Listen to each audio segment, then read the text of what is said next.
Bienvenue à tous dans le CB Show. Aujourd'hui, je vous présente mon frère Boubacar Bathily, champion de MMA. Et dans ce podcast, il va nous parler de ses victoires, de ses défaites, du mindset qu'il faut avoir quand on veut devenir champion.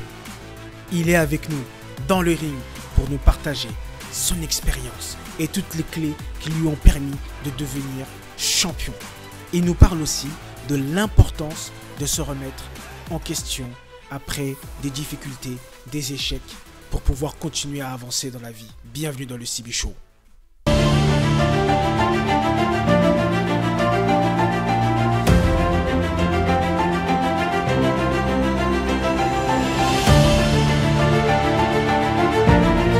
Salam à tous, bienvenue dans The CB Show. Aujourd'hui, on accueille Aboubacar, champion de MMA. Mon frère, comment tu vas ? Ça va super, hein. Merci de l'invitation. Ouais, non, merci à toi. Ça fait longtemps qu'on ne s'est pas vu. Exactement. Ah, on faisait aussi, dans mon époque où j'étais dans tout ce qui était MMA, tout ça. Ouais. Maintenant, j'observe. Mais voilà, on a été amenés à s'entraîner ensemble. Tu es une personne que j'apprécie beaucoup par la mentalité, par la gentillesse. Et derrière, quand même, cette gentillesse se cache un mindset extraordinaire. Tant qu'on te voit, on se dit, il est calme. Mais en fait, derrière, il y a quelque chose de puissant qui se dégage. Tant que t'as pas boxé avec toi, ils savent pas. Ça va sinon ? Ça va super et toi, ouais. Alhamdulillah. En tout cas, merci d'être là. Franchement, ça fait vraiment plaisir.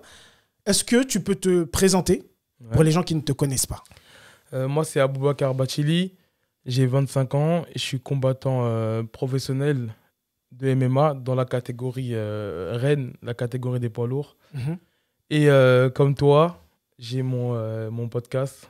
CB Show. Ouais. Donc voilà, je développe un petit peu le MMA, les médias, un peu d'interviews et voilà. C'est ça qui m'a fait plaisir justement et aussi, pour te dire la vérité, que ça m'a encouragé à t'appeler et à jouer. Parce que j'ai vu que tu faisais quelque chose à côté et qu'on a un petit peu la même passion, c'est-à-dire au niveau de l'audiovisuel. Exactement. Tu parlais autour de ta passion. Moi aussi, ici, je parle autour de ma passion. J'ai trouvé ça très intéressant. Je me suis dit, tiens, on va parler, on va avancer et puis ça va être un interview puissant. C'est ça. D'accord. On va revenir un petit peu avant. Aujourd'hui, on va un peu retourner un peu dans le passé aujourd'hui, voir le parcours. Parce que ce que je remarque, c'est que les gens vont regarder toujours aujourd'hui ou demain. Ouais. Mais des fois, on ne voit pas le avant, comment tu en es arrivé à faire du MMA. Est-ce que tu peux raconter déjà au niveau scolaire, le parcours scolaire, comment ça s'est passé ? Le parcours scolaire, ça s'est passé pas très bien parce que déjà, je me rappelle quand j'étais en 3e, je crois que j'avais 14 ans. Et en fait, je devais passer au lycée. Et on m'a dit, en gros, de choisir clairement ce que je voulais faire pour plus tard. En gros, qu'est-ce que tu veux faire de ta vie ? Et je me rappelle toujours de ce moment-là, ça m'a impacté. J'avais 14 ans, je me suis dit, attends, mais comment tu me poses une question comme ça, tu vois ? Ça m'a perturbé. Et je te mens pas, je savais que ça allait pas trop être pour moi, le parcours scolaire. Après, voilà, j'ai choisi bac pro électrotechnique. Pourquoi ? Parce que tous ceux de mon entourage, ils le faisaient. Donc, je me suis dit, bon, allez, je vais suivre le mouvement, tu vois. Ouais. Mais je savais que c'était pas ce que je voulais. Je savais qu'il y a un truc qui allait pas marcher, qui allait pas coller, on va dire. Parce que je l'ai fait, en fait, limite pour le faire. Ouais. Après, j'ai été en seconde. Dès que j'étais en seconde, on m'a redirigé vers le CAP. Le CAP, je l'ai raté. Mais c'était pas... En fait, quand je l'ai raté, c'est... Limite, je m'en foutais. Je me suis dit, tranquille, c'est pas ce que je vais faire de ma vie. Après, voilà, en parallèle, j'avais commencé le sport à côté. Bon, en fait, le sport, déjà, je l'avais commencé depuis bien avant, parce que je faisais du judo de base. D'accord. Mais après, voilà, avec l'école et tout, c'était un petit peu compliqué d'alterner les deux. Donc, bon, j'ai raté mon CAP. Et après, de là, j'ai commencé à vraiment me mettre dans le sport. J'ai commencé à m'entraîner régulièrement. J'ai commencé par le grappling. D'accord. Tu vois, entre-temps, j'allais des fois à la boxe de temps en temps, tu vois, j'allais un petit peu goûter à tout, mais j'aimais pas de base les coups. Vraiment, tu vois, rester en face de quelqu'un qui me garde, parce que moi, je venais des sports de préhension, tu vois, judo et tout, c'était pas pour moi au début, j'aimais pas. D'accord. Donc, j'étais vraiment dans le grappling. T'as fait où le grappling ? J'ai au comité team, au Kremlin Bicêtre. D'accord, ok. J'ai commencé là-bas, tu vois. Super. Après, de là-bas, il y avait Abdellah et tout, tu vois, avec la boxe et tout. D'ailleurs, on leur passe tu connais, hein. le salam. Ouais. Abdallah, Direct. machallah. Et de là, après, j'ai commencé à toucher un petit peu à la boxe et tout. Parce que voilà, le groupe des grappleurs et des boxeurs, bah, ça s'entraîne ensemble quelquefois. Donc voilà, de là, j'ai commencé à goûter un petit peu au striking, à faire un petit peu de patte d'ours avec lui. Et petit à petit, voilà, de développer. Après, voilà, on s'est rencontrés à la BS Team. Ouais. J'ai commencé à aller développer ma boxe là-bas. Et là, voilà, jusqu'à aujourd'hui, j'ai atterri au MMA Factory. Et voilà, entre-temps, compétition de grappling. Après, j'ai glissé un petit peu vers le MMA, on va dire naturellement, en fait. Hein. Mhm. Donc, voilà. Alors, le MMA, pourquoi le MMA? Pourquoi le MMA? Franchement, moi, ça me paraît naturel, en fait. Ok. Ça me paraît naturel. Déjà, avant, en dehors du sport, j'étais beaucoup, je me bagarrais beaucoup, mais pas dans la rue en mode, tu vois, non, c'était vraiment avec mes potes et tout. On faisait beaucoup de corps à corps, tu vois, même sur le gazon, tu vois, on se retrouvait même taché d'herbe et tout. On faisait beaucoup de corps à corps. Ça veut dire qu'en fait, depuis tout petit, on faisait ça. Et en fait, je sais pas, moi, ça m'a paru naturel. Honnêtement, ça m'a paru naturel. Je me suis pas dit, attends, mais qu'est-ce que je fais là? Ouais. Ça m'a vraiment paru naturel et ça m'a apporté une sérénité, Waouh. du calme. Et tu vois, même, par exemple, même là, ça m'apporte quotidiennement, tu vois. Par exemple, des fois, je travaille en sécurité, tu vois. Et même ça, en fait, ça m'apporte du calme parce que généralement, il y a beaucoup de leaders qui démarrent au quart de tour. Ouais. Tu vois, limite, bah. ils vont voir ils vont voir un client qui est un petit peu, On pète. tu vois, directement, ça va partir. Hein. Ils vont lui mettre une claque. Moi, personnellement, moi, dans la vie de tous les jours, ça m'apporte énormément de calme, tu vois. Mhm. Et non, c'est important pour moi. Ça permet de te canaliser. Tu vois, c'est une forme de thérapie aussi, un peu, tu vois. Ok. Tu vois, tu vas tous les jours à la boxe, que tu frappes dans le sac, que tu fasses du sparring, que tu fasses de la leçon, tu vois, ça te permet de te canaliser en vrai de vrai. Tu vois. Et qu'est-ce que tu aimes dans le MMA? Qu'est-ce que j'aime dans les MMA, on va dire le côté adrénaline du D'accord. combat, tu vois. C'est le côté adrénaline, tu vois, de rentrer dans un octogone. Tu te dis, mais attends, mais il y a des gens qui me regardent. Tu vois, en fait, c'est un tête-à-tête, en fait, mais avec un rendez-vous limite, tu vois. C'est un petit peu ça, tu vois. Ouais, c'est ça. Et en fait, ouais, après, voilà, c'est tout ce qui est autour. Tu dois te dépasser, tu vois. Par exemple, là, moi, mon hygiène de vie, elle n'est pas correcte. Donc, avec le MMA, ça peut pas être compatible. Donc, je me force à avoir une bonne hygiène de vie, Mhm. à dormir tôt, à manger mieux, tu vois. Et c'est pas un truc facile, tu vois. Ouais. Tu vois, c'est pas un truc facile, donc j'aime bien me surpasser. J'aime bien me surpasser et voilà, ça me fait évoluer, quoi. Ça me fait Mhm. évoluer. Ça te fait évoluer? Dans quel sens? Psychologiquement. Ouais. Psychologiquement, ça me fait beaucoup évoluer parce que voilà, tu vois, des fois, je me réveille le matin, je me demande, mais pourquoi je fais ça, tu vois. Ouais. Et ensuite, voilà, j'essaie de me travailler psychologiquement. Tu vois, par exemple, regarde, cette nuit-là, j'avais du mal à dormir, j'avais faim. Là, je suis en je suis en période de diète. Ouais. Et tu sais, j'avais le choix entre aller manger ou rester dans mon lit et me dire tranquille, j'attends le matin, voilà, faut pas que je craque. Ouais. Tu vois, et tu vois, le fait de me travailler psychologiquement, tu vois, Ouais. je sais que par exemple, peut-être demain, il va m'arriver encore la même chose. Je vais me retrouver dans cette même situation-là, mais je vais devoir encore. Ça te développe ton mental, quoi. Exactement, ça développe le mental. Donc, tu vois, tout ce côté-là, j'aime bien. Parce qu'on va pas se mentir, tu sais, c'est beaucoup plus facile d'aller commander un grec que d'aller te composer une salade toi-même, tu vois. C'est vrai. Aller acheter les bons légumes, aller acheter, tu vois, les bons produits et tout.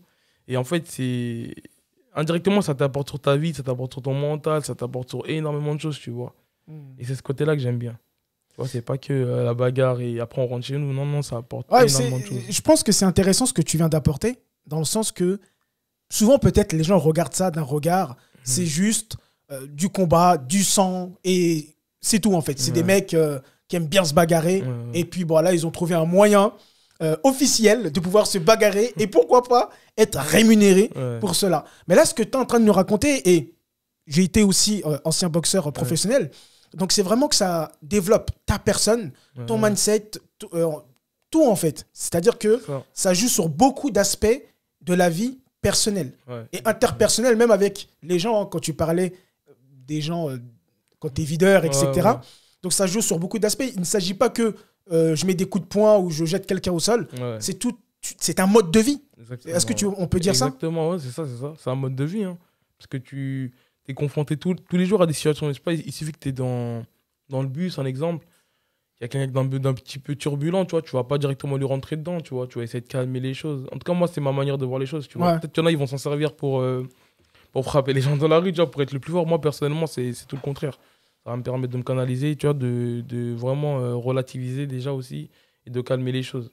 Tu vois, vraiment, honnêtement, avant d'en arriver aux mains, vraiment, même si moi je me sens en danger, je vais essayer de calmer les choses, tu vois, de trouver une issue de secours, en fait, tu vois. Et pour éviter d'en arriver d'en arriver aux mains, tu vois. Donc voilà. Est-ce qu'on peut comparer la boxe, le MMA, sport de combat, à la vie? Je pense que ouais. Parce que tu sais, dans les MMA, t'es amené à faire des choix, tu vois. Comme par exemple, trouver la bonne salle, s'entourer des bonnes personnes. Tu vois, des choix professionnels qui vont aussi que tu vas rencontrer aussi dans la vie, tu vois. Te mettre avec la bonne personne, par exemple. Choisir le bon appartement, tu vois. Plein de choses que tu vas... Des choses de la vie, Exactement. des difficultés. Et des difficultés, tu vois, que tu dois surmonter. Et le fait que dans le MMA, même dans le sport en général, quoi, même pas que dans le MMA, tu dois surmonter les difficultés.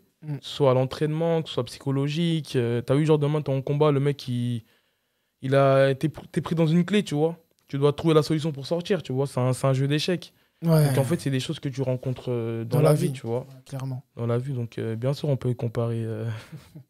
On peut dire que c'est un mode de vie, en fait, aussi. Clair. J'aimerais bien que tu nous parles de ta première préparation pour ton premier combat et ton combat. Comment ça s'est passé? Ma première préparation, c'était en 2016.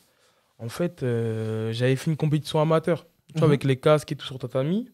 Et il y avait Stéphane Hatch, c'est l'organisateur on va dire, des premiers événements de MMA à la française. Ça s'appelait Pancras à l'époque. Et en fait, j'étais dans une compétition amateur. Et en fait, on était deux. Et j'ai fait le combat, j'ai gagné. Et lui, il recherchait un poids lourd pour le tournoi des Contenders.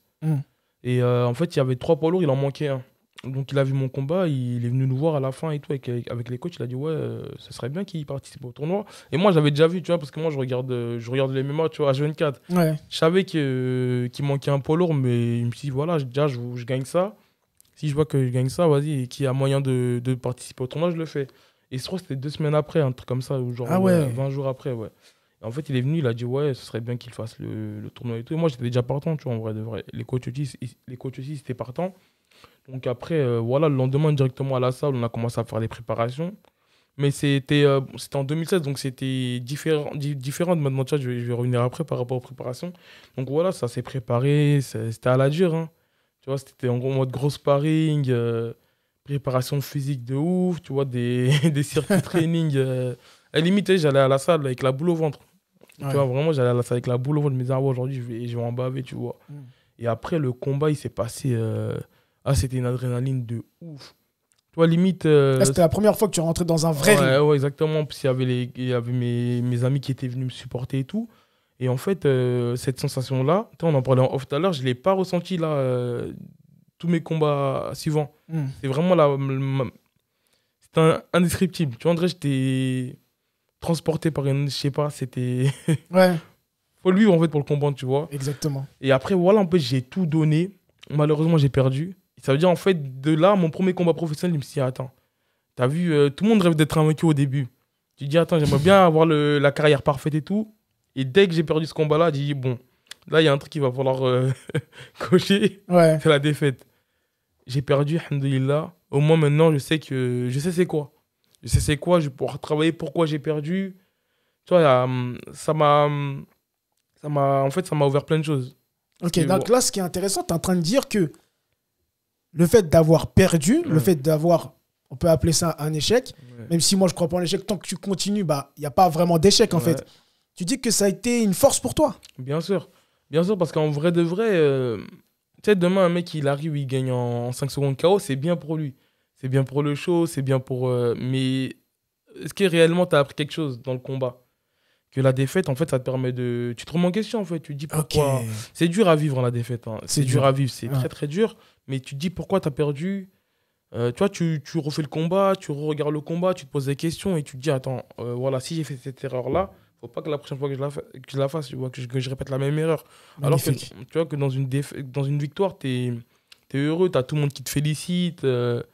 Tu vois, donc tu fais pas très, très attention, tu vois. Donc, tu apprends beaucoup plus dans une défaite que dans une victoire en général. D'accord.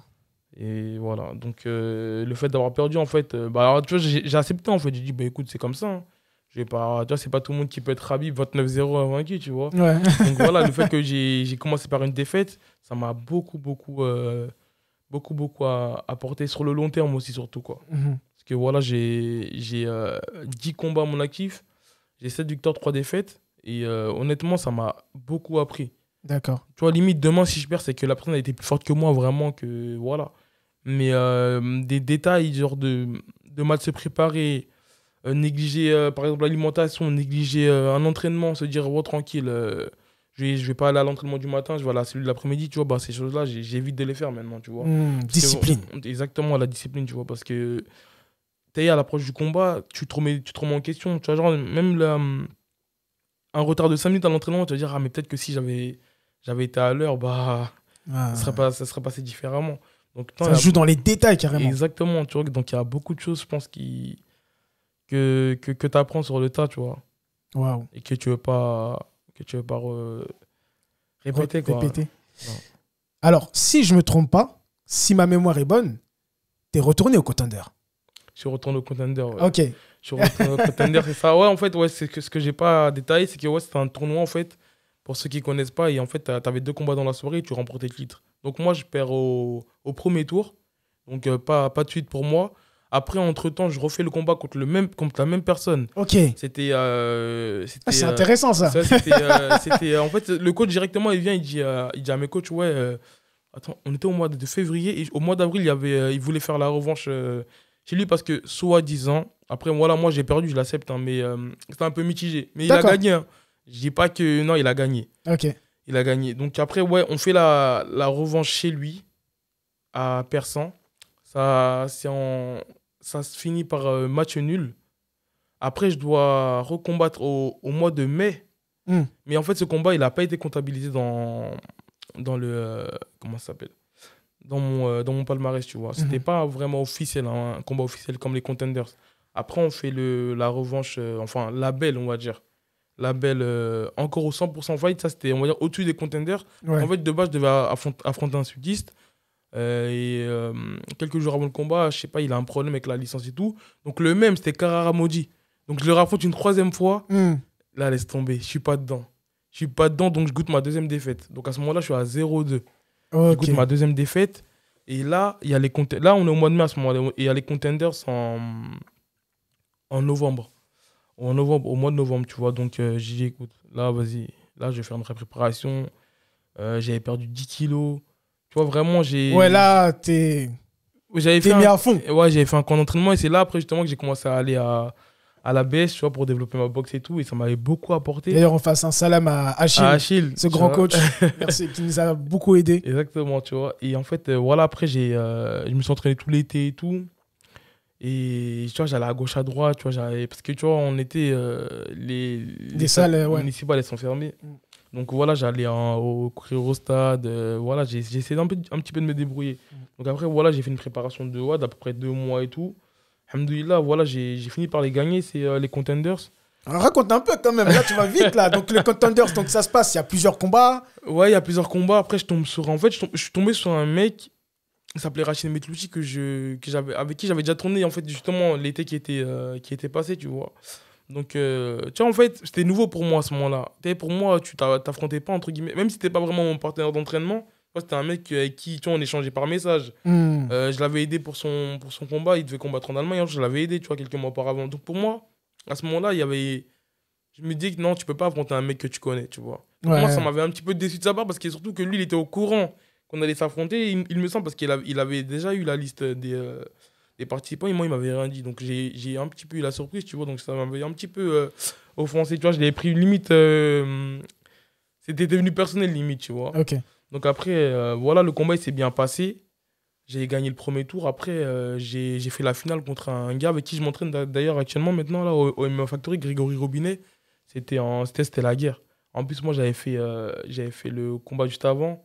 J'étais blessé de partout. Enfin, blessé. C'était quel du combat, quoi, tu vois. Ah, bien sûr. Je devais montrer que j'étais encore frais et tout, mais tu vois, j'avais les jambes en compote, tu vois, à force de mettre des kicks, des kicks et tout, tu vois. Donc après, voilà, le combat, je l'ai gagné. Mais c'était vraiment serré, tu vois. C'était vraiment à la limite, tu vois. Et tu vois, c'est... Et quelles sensations t'as ressenties? Justement, parce que là, tu vois, t'avais fait beaucoup de défaites, enfin beaucoup de défaites, 2 défaites. La ceinture était déjà passée sous le nez. Ouais. Et là, tu gagnes, ceinture. J'ai fondu en larmes. Non, j'ai fondu en larmes. Ouais. Non, franchement, en fait, c'était la première fois que je faisais une préparation de cette manière. Tu vois, vraiment, je rentrais chez moi. Tu vois, moi, j'aime bien les boissons de gaz et tout, le soda. On est beaucoup à ça. J'avais coupé court, tu vois, je m'étais mis au Perrier, légumes, tu sais, je rentrais chez moi, je dormais, boum, je me levais le matin, tu vois, c'était rebelote. Tu vois, donc vraiment, là, toute la pression, elle était redescendue. Tu vois, j'étais satisfait. Et en plus de ça, j'étais à 0-2. Et le fait que j'avais fait 2 combats dans la soirée, ça m'avait fait 2-2, tu vois, j'avais remonté la pente, tu vois. Et non, c'était... Là, la machine, elle était lancée. Je me suis dit, bon, t'es là, c'est significatif pour moi. En plus, surtout que je regardais beaucoup les contenders avant d'y accéder, tu vois, avant de commencer même à m'entraîner, on va dire, en MMA. Et je savais que c'était une étape importante en France quand même. Tu vois, donc c'était satisfaction, tu vois. Vraiment, après la semaine qui a suivi, je me suis relâché, gris tous les jours. Mérité. Ouais, c'était mérité. Non, franchement, c'était mérité, ça faisait plaisir. Alhamdoulilah. Alhamdoulilah, ouais. Et donc là, tu as parlé de la France. Il me semble, si je me trompe ou si je regarde bien, tu as aussi combattu un petit peu à l'étranger. Est-ce que tu peux nous raconter ça? Là, on n'est plus dans du pancrace. Ouais. Là, on est en MMA. Dans du MMA. Là, c'est coup de coude, coup de tête. Il y a tout dedans. Ah, là, ça va. Ouais. Comment ça se passe? Bah, en fait, justement, après les Contenders, c'était exactement le 26 novembre 2016, à peu près. Et en fait, je suis resté 2 ans inactif. Ok. Je suis resté 2 ans inactif. Pourquoi? Bah, je sais pas, honnêtement. J'ai eu des propositions, ça s'est pas fait. Tu vois, c'est pas une blessure qui m'a fait ça. C'est vraiment, en fait, voilà, c'était écrit, tu vois. J'ai eu des propositions, ça s'est pas fait. Donc, je suis resté 2 ans inactif et ça m'a vraiment démotivé. Après, entre-temps, j'ai fait des petites compétitions de grappling et tout, tu vois.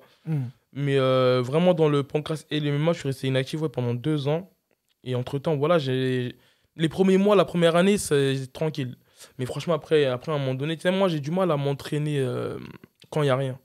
Tu vois, je m'entraîne, tu sais, je me force à... Il faut que tu aies un objectif. Exactement, mais moi, je suis quelqu'un, voilà, j'aime bien être actif. Tu vois, si je ne suis pas actif, voilà, c'est comme ça, bah, je vais quand même m'entraîner. Surtout maintenant, je sais les enjeux et tout.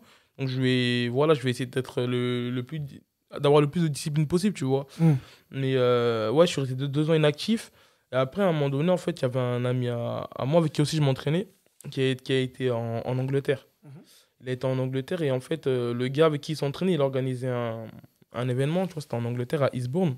Et je lui ai dit de contacter le gars, tu vois. Il m'a dit, vas-y, c'est bon, bah, en gros, t'as mon feu vert, contacte-le. Je l'ai contacté, il m'a dit, ok, ouais, c'est bon, quelle catégorie? Je lui ai dit, ouais, j'étais en poids lourd, je lui ai envoyé toutes les informations et tout. Il m'a dit, ok, je vais te trouver quelqu'un. Et au bout de... Et là, on est en 2018 à ce moment-là. Tu vois, on est en 2008, entre-temps, voilà, il n'y avait pas de combat, je m'entraînais, j'essayais de me motiver et tout, mais il n'y a rien de spécial, tu vois, donc il n'y a rien à raconter. Donc là, on passe directement en 2018, 2 ans après les Contenders. Et en fait, ouais, je finis par combattre en Angleterre, à Eastbourne. Il me trouve un adversaire et tout. Et là, c'est dans la cage. Ouais. Tu vois, première sensation dans la cage, il y a des amis à moi qui font le déplacement, on y va en voiture et tout. Ouais. Franchement, ça se passe super bien, on est bien accueillis. Bon, je parle pas anglais, mais ça va, j'essaie de me débrouiller un peu et tout. Et en plus, c'était à Eastbourne, tu vois, c'était sur la côte. Donc, c'était agréable à voir, tu vois. Parce que moi, j'avais vraiment une image de l'Angleterre en mode... le ciel gris, il pleut et tout. Ouais. Et là, on était sur la côte, il faisait beau et tout. Tu vois, j'avais une autre image c'est incroyable. De l'Angleterre. On fait le combat, ça se passe bien. Je gagne par TKO au premier round. Et là, on est au mois d'octobre en 2018. Et en fait, le mec que j'ai affronté, quelques jours après, on se contacte sur Facebook et tout. On se félicite et tout. Et il me dit, ouais, j'ai un combat pour toi. Il me dit, j'ai un combat peut-être pour toi dans 2 mois. Au Cage Warriors Danemark, en fait. Et je dis, écoute, vas-y, ça marche. J'en parle aux entraîneurs et tout. Il me dit, ouais, le mec, c'est un Danois. Il m'envoie le nom et tout. Il me dit, mais attends, c'est pas sûr. Je dis, ok, ça marche. Après, voilà, au début, je continue l'entraînement. Enfin, je me repose après le combat. Après, ça reprend l'entraînement et tout. Et ouais, il me dit, ouais, ça devait être le 15 décembre, en fait, tu vois. Mais j'attendais toujours la confirmation. Après, 3 semaines avant le combat, il me dit, ok, finalement, c'est bon. l'affiche sort et tout. Tu vois, là, l'adrénaline elle monte à ce moment-là. C'est Cage Warriors, c'est quand même une grosse organisation. Exactement. Franchement, c'est une orga que je convoitais, tu vois. Malheureusement, après, il n'y a pas beaucoup de poids lourds, donc c'est un petit peu difficile d'y accéder en tant que poids lourd. Mais c'est une organisation que je convoitais vraiment. Et en fait, ce qui s'est passé entre mon combat en Angleterre et ce combat-là, j'ai été trop dans la joie, entre guillemets. Je me rappelle, j'avais un ami à moi qui jouait à Caen. Ouais, qui jouait à Caen. Et en fait, en pleine préparation de mon combat, j'ai été là-bas. Tu vois, c'est un footballeur, tu vois, j'ai été là-bas. Et en fait, j'ai négligé la préparation. Mais quand je te dis négliger la préparation, tu vois, par exemple, il y a mon pote qui avait combattu 2 semaines avant mon combat au Danemark, en Italie. Bah, j'ai été là-bas. L'Italie, c'est quoi? C'est le pays des pizzas. 2 semaines avant mon combat, j'étais en train de me gonfler de pizza. Mais j'étais en roue libre, tu vois. Ouais. Et je sais pas, en fait, j'ai pas eu ce truc-là pour me dire. Pourtant, c'est Cage Warriors quand même. Ouais, c'est pas comme vois, si tu retournais dans un contender. Là, c'est vois, étranger, Cage Warriors. On sait que c'est quelque chose quand même. Et le fait que je sortais d'une victoire en plus de manière, on va dire, expéditive, je crois que j'étais trop confiant. Ouais. J'étais trop confiant. Franchement, je sais pas qu'est-ce qui m'est arrivé. J'ai négligé la préparation. Mais excuse-moi de te couper, et tu pourras continuer, mais c'est super intéressant ce que tu racontes là. Et c'est pertinent. Ouais. Que ce soit là dans le sport ou dans la vie. Des fois, moi-même, ça m'arrive. Hein, et je vois exactement de quoi tu parles. Et ça revient au début quand tu parlais de défaite. Ouais. Tu perds, tu es en défaite. Et tu trouves des moyens de te relever. Exactement, tu te disciplines et tu t'améliores et tu deviens plus fort et tu es sérieux dans ton combat. C'est ça. Et de l'autre côté, tu gagnes rapidement. De l'argent, par exemple, rapidement. Tu vois. Ou tu fais quelque chose rapidement. Et après, tu te dis, ça y est, c'est bon. Exactement, je suis bien. Tu vois. Et je pense que c'est vraiment intéressant parce que moi, ça me parle. Si je suis arrêté comme ça, c'est vraiment que ça me parle. Et je pense que ça peut parler à beaucoup de personnes. Des fois, on va se satisfaire d'une victoire, que ce soit dans ton cas en combat, ou dans la vie, ou dans une entreprise, et de se dire que, bon, c'est bon, j'ai plus besoin de faire tant d'efforts. Exactement. Ou inconsciemment, comme tu l'as dit tout à l'heure, on ne repense pas à OK, quels peuvent être mes points d'amélioration. Et peut-être aussi, comme toi, ça a été rapide, le combat, tu n'as pas eu le temps de regarder tes défauts. Peut-être tu as tout le temps été en attaque. Tu vois. Et c'est super intéressant de se dire, en tout cas pour faire un feedback, que tu gagnes, c'est bien, tu réussis, mais c'est jamais fini. J'aime bien, il y a une citation d'un rappeur qui dit, quand tu arrives à une ligne d'arrivée, il y a une nouvelle ligne d'arrivée qui vient. Ça s'arrête jamais, ouais. Et c'est ça, en fait, c'est ça, en fait, dans la vie, rien n'est acquis, tu vois. Ouais. Et c'est les émotions qui prennent souvent le dessus, faut pas. Et en fait, il faut trouver le juste milieu. Ouais. Et comme tu dis, tu vois, j'ai négligé la préparation, mais je restais confiant. Je m'entraînais, mais c'était pas assez. Tu vois, je devais m'entraîner d'une telle manière, en fait, je me suis limite entraîné comme si j'avais pas d'échéance. Comme si je gardais la forme et tout, tu vois. Donc après, voilà, le combat, il arrive. Je m'envole pour le Danemark et tout. Mais honnêtement, j'étais confiant. Mais je savais que j'avais négligé la préparation physique. Je le savais que je l'avais négligé. Donc le combat, il se fait à domicile pour le mec, au Danemark. On arrive à la décision. Et je me rappelle, je sais pas si tu te rappelles, j'étais avec toi et Amadou, ton frère. On avait parlé après l'entraînement. Ça, c'était avant le combat. Et je t'avais dit, si le combat il va à la décision... Oui. Je t'avais dit, si le combat il va à la décision... Ça va être. C'est chez lui, hein. C'est le sport après. Hein. J'ai dit, et je me rappelle, je t'avais dit qu'il va falloir que je termine. Ouais. Et voilà, le premier round, il se passe super bien. Je suis à 2 doigts de le finir sur une Kimura, une clé de bras. Mais j'ai pas l'énergie nécessaire pour vraiment. La pizza. Exactement, tu vois. J'ai pas cette énergie-là. Le deuxième round, il passe. Mentalement, je restais concentré. Je me disais, bon, vas-y, là, j'ai pas réussi, mais il faut quand même que. Tu vois. Deuxième round, il passe, il prend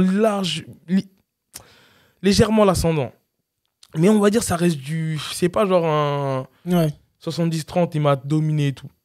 Je reste en contrôle, voilà, j'essaie d'avancer, de mettre la pression et tout. Troisième round, il passe, le troisième round, je le prends. Mais on voit la décision. Il est chez lui. Et en fait, si tu veux, c'était le Cage Warriors, mais c'était pas le Cage Warriors officiel, en fait. Si tu veux, je sais pas comment appeler ça, mais c'était... ça s'appelait le Cage Warriors Danemark. C'était pas le Cage Warriors qui se passe en Angleterre, en gros. Et en fait, il y avait 19 combats à peu près amateurs, et il y avait 3 combats pro. Et vraiment, en fait, les combats pro, c'était 3 Danois de base et 3 étrangers, dont moi. Donc, c'était vraiment pour faire monter leurs pépites. Bien sûr. Et carrément, le mec qui avait fait le main event, il s'appelle Marco Osdazen, un truc comme ça. Là, actuellement, il est à l'UFC, tu vois. Ouais, c'était vraiment en fait pour faire monter leur pépite. Bien sûr. Ça va, la décision, je dis non. Parce que de toute façon, dans la boxe ou dans tous les sports, y a beaucoup de stratégie aussi. Bien sûr. C'est que les gens négligent beaucoup. Tu sais, on est là, on regarde. Bon, toi maintenant qui regardes un autre regard, moi aussi maintenant. C'est pas juste du sport comme ça. Il y a une stratégie, ça monte le pays, ça monte l'argent, ça monte plein de choses. Par exemple, un Messi qui vient à Paris, c'est pas juste que Messi vient à Paris et qui va jouer au foot. Il y en a beaucoup de gens qui s'en foutent de ça. Mais ça joue sur l'image, sur la stratégie, sur la com, sur le nombre de maillots vendus. Exactement, tu vois, c'est ça. Et après, voilà, le combat, il va à la décision. Il dit décision partagée, j'ai dit, c'est mort. Il le donne gagnant, il se fait huer. Il se fait huer. Dans la salle, il se fait huer, pourtant il était chez lui. Déjà, ça m'a apporté, on va dire, du réconfort. Et voilà, je me suis dit, s'il se fait huer, c'est pas pour rien. Je reçois des messages des Danois qui ont regardé le combat. Je reçois des messages d'eux sur Facebook. Tu vois, ils me disent, ouais, c'est bullshit en anglais. Je crois que c'est de la merde en gros. Ouais, c'est ça. Je suis pas bilingue, donc je vais Non, c'est exactement ça. C'est exactement en ça. En gros, ouais, c'est une décision de merde. En gros, ouais, t'as gagné et tout. Donc ça m'a rassuré. Donc en fait, après, voilà, le combat, il est pas sorti immédiatement. Donc au début, sur Facebook, j'essayais déjà d'avoir une revanche. Bon, le mec, tu ne me calculais pas, tu vois. Il a bien raison. Tu gagnes à la limite. Tu vois, qu'est-ce que tu vas donner une revanche, il sait comment il a souffert. Et après, voilà, le combat, ils le mettent quelques semaines après sur Facebook. Et de là, en fait, voilà, j'ai eu une vague de soutien quand même de mes proches, même des gens que je ne connaisse pas, même des étrangers qui disaient, ouais, la décision, n'a pas été bonne et tout. Donc moi, j'ai essayé d'avoir Je suis resté bloqué là-dessus. Vraiment, je suis resté bloqué là-dessus. Et même psychologiquement, ça m'a... J'ai pensé, carrément, je dormais et je rêvais du mec. Moi, je rêvais du mec. Moi, je l'ai en plus sur ma story sur Instagram, j'allais le titiller, ouais, vas-y, accorde-moi une revanche, tu vois. Tout en restant poli, tu vois. Mais j'allais quand même le titiller, je suis là. Vois. Et je suis resté bloqué là-dessus, tu vois. Et en fait, c'est plus tard, j'ai compris qu'il fallait que j'accepte cette défaite. Et en fait, c'était ma faute à moi. J'ai un ami à moi, en fait, qui m'a dit, c'est ça. Parce qu'en fait, lui-même, il avait vu que j'étais pas vraiment concentré à ce moment-là. Et je me rappelle, une semaine avant, voire 2 semaines avant, il me l'avait dit. Il m'a dit, hey, gros, là, tu fais n'importe quoi. Moi, je voulais pas l'entendre. Je voulais pas l'entendre. Parce que pourtant, il avait raison. Hein. Mais je sais pas, j'étais dans... C'est qui cet ami qu'on lui fasse une dédicace? Kandé Sissoko. Voilà, on lui fait une dédicace. Ouais, t'avais raison. Il avait raison, tu vois. Il m'a dit les choses clairement, tu vois. Il a été franc. Il faut des gens comme ça autour de toi qui disent des choses que tu ne peux pas entendre. Ouais, c'est important ça, c'est ce que tu dis. Pas tout le temps des gens qui disent, comme on dit, des yes man, tu vois. Non, il faut des mecs comme ça, tu vois. C'est vraiment très, très important ce que tu dis là. Et c'est ce qu'on a souvent autour de nous. Même les gens sont bienveillants de base. Et toujours, ils vont dire non, c'est bien, tout ça. Des yes man, comme tu dis, j'avais pas entendu ce truc-là, mais c'est intéressant. Mais on a ça. Ça. Mais on a besoin de gens, comme là, ton ami là. Comment il s'appelle déjà? Kandé Sissoko. Kandé Sissoko. On a besoin des Kandé Sissoko pour dire que non, là, tu déconnes. Là, ce que tu fais, attention. Et ça permet de trucs. Mais il faut que aussi certaines personnes puissent les écouter, ces genres de personnes-là. Parce que des fois, c'est ça qui est le plus dur. Bien sûr, ouais. Là, ils sont là, ils ont regardé à l'extérieur, ils sont bienveillants. Ils sont peut-être même les plus bienveillants. C'est ça. Et qui veulent vraiment le bien pour toi, qui veulent que tu gagnes, qui veulent que tu réussisses. Mais l'être humain, il a tendance à pas accepter les conseils, les vérités. Je regardais une vidéo hier avec ma femme. La personne, elle dit, quand quelqu'un est là pour conseiller, pour parler de choses vraies, de famille, de couple, c'est cool. C'est relou, voilà, il se prend pour qui, c'est un donneur de leçons, etc. Or que quand c'est pour danser, pour s'habiller comme une femme, un homme qui s'habille comme une femme et qui danse, je critique pas, mais en tout cas quand c'est ce genre de choses là, ou quand c'est, tu sais là, récemment là il y avait le truc là, qui veut être roi, le challenge là, et que quand c'est comme ça c'est cool, mais dès que c'est du sérieux, Booba, fais attention. Il y a ça. Et là, vas-y, toi, tu donnes des leçons. Vas-y. Mais on a besoin de ça. Non, c'est ça. Et en fait, j'ai remarqué qu'en fait, dans la vie, c'est pas...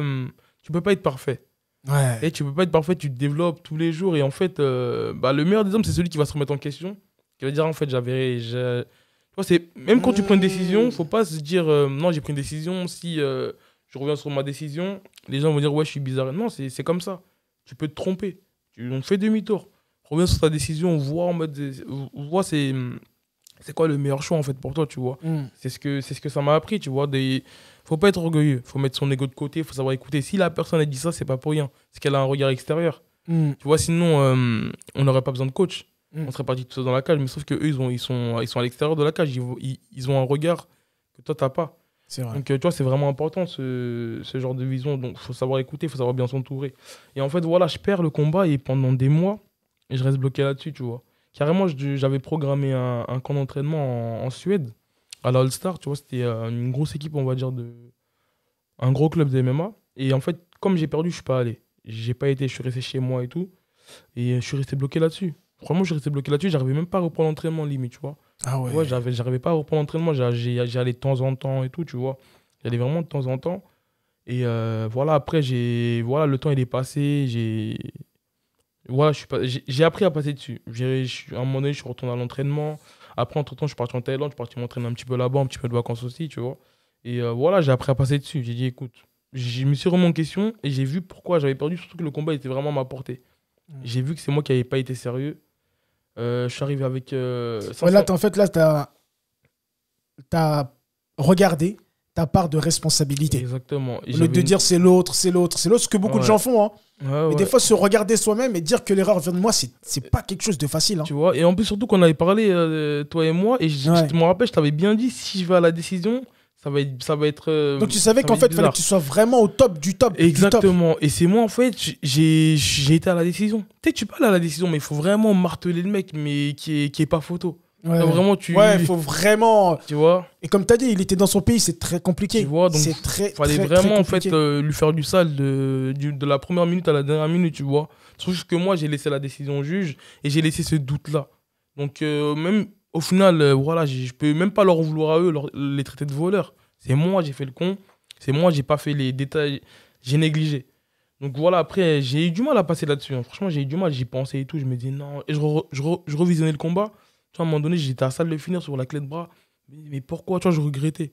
J'ai dit non. Et après, à un moment donné, je me suis dit, écoute, il ne faut plus avoir de regrets. En fait, là, c'est que tu dis indirectement, c'est que tu restais dans le passé, en fait. C'est ça. Tu es resté dans le passé. Exactement. Tu n'étais que là. Parce que là, quand tu dis, je regarde la vidéo, je regarde le détail, je regarde la clé de bras. Mais ce qui me fait rigoler, excuse-moi, c'est que tu regardes la vidéo en regardant la clé de bras et en train de te dire, ben, j'aurais peut-être dû pousser plus et tout. Exactement. Et j'avais une montée d'adrénaline à ce moment-là. Mais le problème, je me dis, mais ça, c'est déjà passé. C'est ça. Ça veut dire que tu as envie de lui donner de la force. On dirait que tu as envie de Tu vois, non, c'est ça. Tu as envie de changer la vidéo, tu vois. Tu te dis peut-être que. Tu vois, mais c'était sur l'instant T qu'il fallait, tu vois, il fallait faire ça avant. Malheureusement, c'était trop tard. Donc après, à un moment donné, voilà, j'ai appris et j'ai dit, voilà, c'est pourquoi j'ai perdu. J'ai regardé la vidéo, mais d'une autre manière. En fait, tu t'es servi du passé, tu as pris tout ce que tu avais besoin de prendre. Exactement. Pour après. Voilà, c'est ça. En fait, j'ai regardé la vidéo, mais d'une autre manière. Pourquoi j'ai perdu. Après, je me suis remémoré aussi la préparation que j'ai bâclée, que j'ai négligée. Et je me suis dit, voilà, il faut avancer dessus maintenant. Et en fait, on va dire, contrairement aux autres défaites, on va dire, bah, déjà, là, c'était plus pro.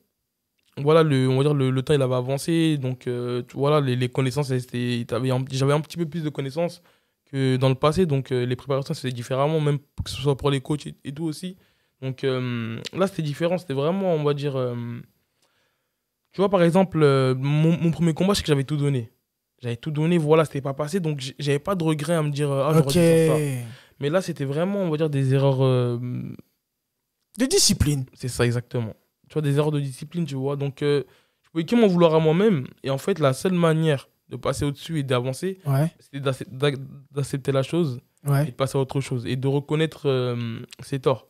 Et de les corriger, tu vois. Machallah. Donc, ça m'a beaucoup appris. Ça m'a beaucoup appris jusqu'à présent. Tu vois, j'essaie vraiment de garder le juste milieu parce que, tu sais, ce que je disais au début, quand j'ai perdu, j'étais là. Pourquoi j'ai perdu? J'essaie de trouver on va dire, de me corriger. Dès que j'ai gagné en Angleterre, tu vois, limite, j'ai oublié. Tu vois, j'ai oublié. En fait, c'est l'être humain, ça. Exactement, tu vois. Et en fait, faut faire avec. Juste, en fait, faut garder comment on dit, la bonne direction. Tu vois, ni être trop à gauche, ni enfin, à droite, plutôt. Ni être trop à gauche, faut garder le juste milieu, tu vois. Même dans la religion, ils le disent. C'est une religion de juste milieu. Exactement, dans tout, il faut essayer de trouver un juste milieu. Exactement. Et donc, en fait, même jusqu'à présent, c'est ce que... Tu vois, j'essaie de ne pas être trop extrémiste ni d'un côté ni de l'autre. Vraiment d'avoir le juste milieu. Que ce soit pour le sport, que ce soit dans la vie. Et voilà, en fait, c'est pour ça que je dis qu'en fait, tout à l'heure, quand tu disais ce que c'est un mode de vie, ouais, c'est un mode de vie parce que ça t'apporte dans la cage et à l'extérieur, en fait, tu vois. Mais c'est magnifique et je suis content, franchement. Je suis content d'avoir écouté mon intuition. Tu vois, quand je t'ai vu, j'ai dit, tiens, je vais inviter un boxeur professionnel. Je sais pas où ça va amener, c'est la première fois, mais je suis vraiment très content parce que déjà, tu montres une autre image de ce sport-là. Une autre vision qui fait que ça t'aide professionnellement. Mais j'ai l'impression, peut-être que je me trompe, beaucoup plus personnellement. Exactement. En tant que personne, Ouais, en tant bien sûr, qu'humain. bien sûr. Et c'est magnifique. Je pense que ça montre vraiment une autre facette. Et merci pour tout ce contenu que tu nous donnes. J'aimerais bien que... Il faut qu'on se dise la vérité. C'est un sport aujourd'hui en France qui n'est pas beaucoup va dire, valorisé. Bien sûr, d'accord, qui n'est pas beaucoup valorisé. Et tous les sports, en fait, finalement, en France, que ce soit dans la boxe thaï, dans la boxe anglaise, tous ces genres de sports-là, c'est assez compliqué de réussir. Et en tout cas, dans la croyance des gens, c'est pas un milieu dans lequel tu peux réussir. Pourquoi tu perds ton temps? Et je sais ce que c'est, j'ai été professionnel dedans. Ça demande beaucoup de temps. Ça demande beaucoup d'investissement. Ça demande beaucoup de sacrifices. C'est-à-dire que à partir du moment où tu dis que tu veux rentrer dans une cage ou dans un ring, bah, faut que tu investisses beaucoup de temps parce que l'autre personne là qui est de l'autre côté du ring là, elle se prépare aussi. Bien sûr. Elle se prépare, tu vois, comme on dit, aujourd'hui la boxe, tout ça, c'est les gladiateurs des temps modernes. C'est ça. Tu vois ce que je veux dire? Donc, faut être prêt. Donc, ça demande d'investissement, mais comment ça se passe avec l'entourage, les gens autour? Quand on dit entourage, là, on parle plus d'entourage proche. C'est difficile. La famille et tout. Bien sûr, bien sûr. En plus, surtout que, j'ai envie de te dire, limite, quand on parle d'investissement, bah, j'ai envie de te dire, c'est le plus facile. Une fois que tu sais ce que tu veux, voilà, faut faire les sacrifices et tout, mais il y a une chose qui joue beaucoup, c'est le soutien des proches, tu vois. Parce que voilà, malheureusement, moi, je suis d'origine malienne. C'est pas dans notre habitude de dire ouais, j'ai envie d'être boxeur professionnel, d'en vivre. Donc, parce que qui dit boxeur professionnel, c'est les sacrifices. Au début, tu vas faire des combats gratuitement, tu vas faire des combats à 300 balles, c'est rien, tu vois. C'est rien par rapport à tout ce que tu dépenses aussi derrière, avec les abonnements, avec les repas, avec les coachs, avec... Ouais, il y a énormément de choses. Et en fait, en fait, le plus important, c'est d'avoir un soutien familial, tu vois. Au moins, dès que tu as le feu vert des proches, au moins, tu peux dormir tranquille, ok, je me réveille le matin. Mais quand tu n'as pas vraiment le soutien des proches et que tu dois dire, ok, faut que j'arrive à faire rentrer des sous, faut que j'arrive à m'entraîner correctement, faut que j'arrive à faire ceci, faut que j'arrive à faire cela, c'est un petit peu plus compliqué, tu vois. Parce que comme tu disais, tu vois, genre je vais prendre l'exemple au State, c'est un petit peu plus c'est même beaucoup plus démocratisé. Ouais, clairement. On est le dernier pays à avoir légalisé le MMA. Ça date de février ou janvier 2020, tu vois. Or que eux, depuis des années, tu vois, c'est autorisé, tu vois. Donc c'est vraiment différent, même financièrement, au niveau marketing, au niveau des sponsors, tu vois, ça commence à se développer en France. On va pas se mentir, ça commence à se développer. Surtout dernièrement avec la victoire de Cyril Gane, qui devient le premier Français de l'UFC, tu vois, champion de l'UFC. Même si c'est par intérim, tu vois, c'est quand même un exploit. Donc là, ça commence à vraiment se démocratiser. Les gens se disent, on peut le faire et tout. Mais en gros, le plus important, c'est vraiment d'avoir un soutien de tes proches. Et une fois que tu as le soutien de tes proches et que tu sais ce que tu veux, que voilà, que tu as comment on dit, ta ligne directive, bah là, tu vois, c'est beaucoup plus facile. Mais si tu l'as pas? Si tu l'as pas, faut faire avec. Faut faire avec parce que faut savoir ce que tu veux dans la vie. Parce que malheureusement, tu peux pas être d'accord avec tout le monde. Tu vois, il y a une vision que toi, tu as, que les autres n'ont pas. Surtout que dans le sport de combat, je t'apprends rien, c'est particulier. Tu vois, c'est très particulier. Tu es dans ton monde, tu es vraiment dans ton monde. Et une personne, entre guillemets, lambda qui va travailler, je sais pas moi, de 9h à 17h, qui va rentrer chez elle, prendre sa douche et se réveiller le lendemain et rebelote, elle n'aura pas la même vision des choses que toi. Elle va dire, écoute, va travailler, que tu me racontes. Tu me parles le soir, va ramène des sous, tu vois, essaie de payer le loyer avec les parents, on remplit le frigo et tout. Et ils comprennent pas que c'est beaucoup plus fort que juste ça en fait. Tu vois, c'est ça. Après, tu peux pas leur en vouloir. Donc c'est pour ça que je me dis, vas-y, bah autant en faire avec. Et de tes actes, va leur montrer que c'était possible. Que c'est possible. Tu vois, de tes actes, va leur montrer que c'est possible. Et leur donne pas raison en disant en mode, ouais, bah peut-être que vous avez raison et lâchez l'affaire. Tu vois, parce qu'en fait, voilà, faut être ferme dans ce que tu veux aussi, tu vois. Tu veux un truc, bah, fais tout pour l'obtenir. Montre que tu es motivé aussi, tu vois. Et faut faire avec. Si tu l'as pas, faut faire avec. Et aussi, comme je dis, faut démontrer par tes actes que tu es motivé. Et il faut essayer aussi de convaincre, tu vois. Après, faut pas limite te tourner le dos et dire, ok, bah, je vais faire ça de mon côté. C'est important. Voilà, d'avoir même le soutien de tes parents, même moral, tu vois. Avant un combat, tu vois, c'est important.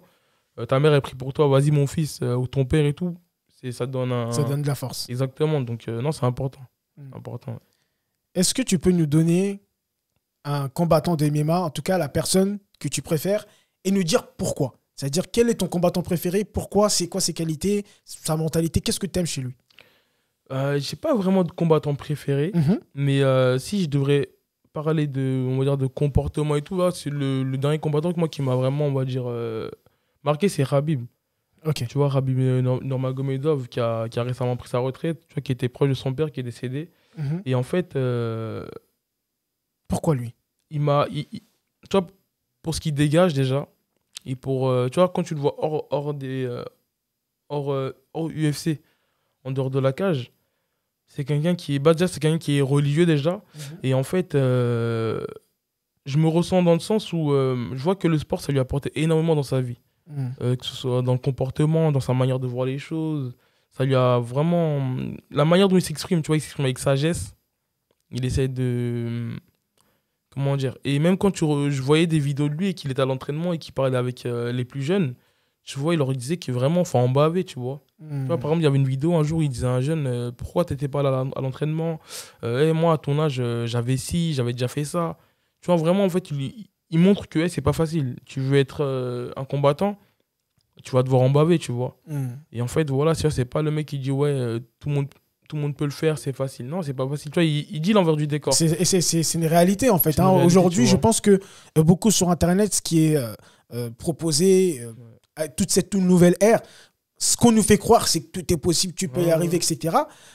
Pourquoi pas? Mais la vérité, c'est que pour y arriver, c'est très difficile. Bien sûr. Ouais. Il faut faire beaucoup d'efforts, beaucoup de discipline. Il faut en baver, comme tu l'as dit. Ouais, il faut en baver. C'est l'envers du décor, mais c'est ce qu'on voit pas, en fait. Tu vois, par exemple, là, Cyril Gane, il était champion de l'UFC.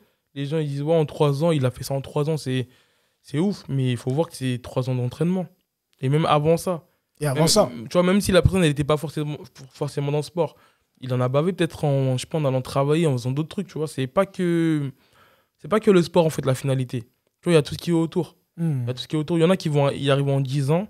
Ils vont en baver pendant 10 ans, ils vont en baver que du sport. Il y a un mec comme Cyril qui l'a fait en 3 ans. Ce que tous les Français ils ont essayé de faire, ils n'ont jamais réussi, tu vois. Et peut-être que lui, en dehors des 3 ans, tu vois, il a eu une autre vie, tu vois, avant d'être sportif professionnel de haut niveau. Donc, c'est vraiment au-delà de tout ce qu'on voit, les caméras, les projecteurs et tout. Non, c'est vraiment au-delà de ça. Limite, en fait, je vais te dire, le combat, c'est la partie la plus facile. Honnêtement, le combat, c'est la partie la plus facile. Moi, on va dire, ce qui est le plus compliqué à gérer, c'est la pression des préparations, tu vois. Quand tu sais que tu vas devoir faire tant de préparations. En plus, j'ai un préparateur physique qui me lâche pas, moi. Il s'appelle Kozak, c'est un tortionnaire, tu vois, il me lâche pas. Voilà, tu vois, là, normalement, il y a peut-être un combat qui va arriver. Le coach, là, Fernand Lopez, il m'a envoyé un message. Là, on va faire un gros camp d'entraînement. En mode, faudrait être prêt, tu vois. Et tu vois, c'est ce genre de... C'est cette pression-là qu'il faut plus gérer. Sinon, le combat, en vrai de vrai, c'est la chose la plus, entre guillemets, la plus facile à faire, tu vois. La préparation, quoi. La préparation prime, surtout. Exactement. C'est la préparation qui est le plus difficile à gérer. Et voilà. Qu'est-ce qu'on peut espérer pour toi? Maintenant, quelle est ta vision, le futur? Le futur, Inch'Allah, moi, très honnêtement, j'aspire à combattre au plus haut niveau. Et voilà, le Graal, c'est être champion du UFC. Donc, voilà, je ne vais pas m'en cacher, c'est l'objectif. L'objectif, ce n'est pas un rêve. Parce que je pense que c'est une continuité logique.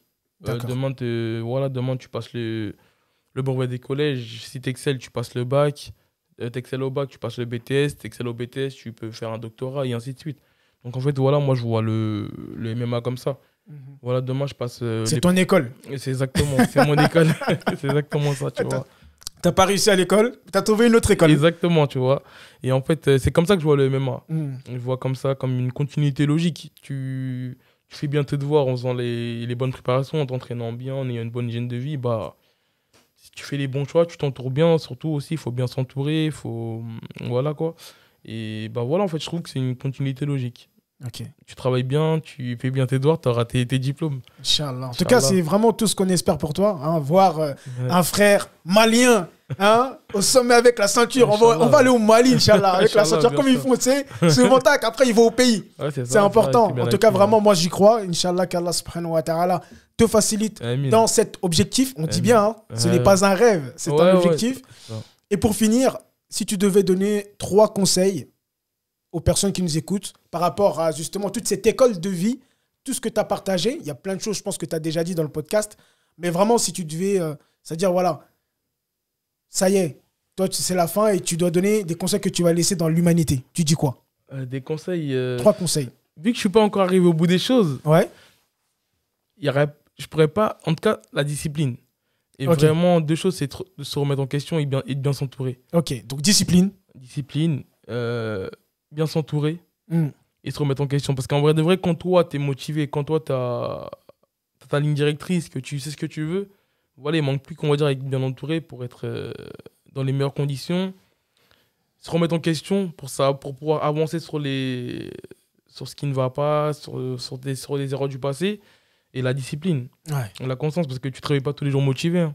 Ouais. C'est la discipline qui fait que tu vas à l'entraînement. Un lundi, tu vas te réveiller motivé, je sais pas moi, après avoir regardé une soirée UFC. Le mercredi d'après, tu vois, la motivation, elle part. Ouais. Donc en fait, il ne faut pas dire que c'est la motivation qui nous fait avancer. C'est vraiment la discipline et la constance. Ouais. Une fois que tu as ça, là, tu peux avancer. C'est un combat de tous les jours après. Rien n'est acquis, donc il faut garder le juste milieu et continuer d'avancer, hein, étape par étape, doucement mais sûrement, comme on dit. Inch'Allah. En tout cas, merci beaucoup. Franchement, ce fut un très bon podcast. Merci à toi. Merci à nos auditeurs qui nous écoutent tout le temps, qui donnent de la force. Aujourd'hui, on est écouté dans 83 pays. Alhamdulillah. C'est énorme. Par la grâce de notre Seigneur. Merci d'avoir écouté ce podcast. À la plus tard, mon frère. Merci à toi. Salut.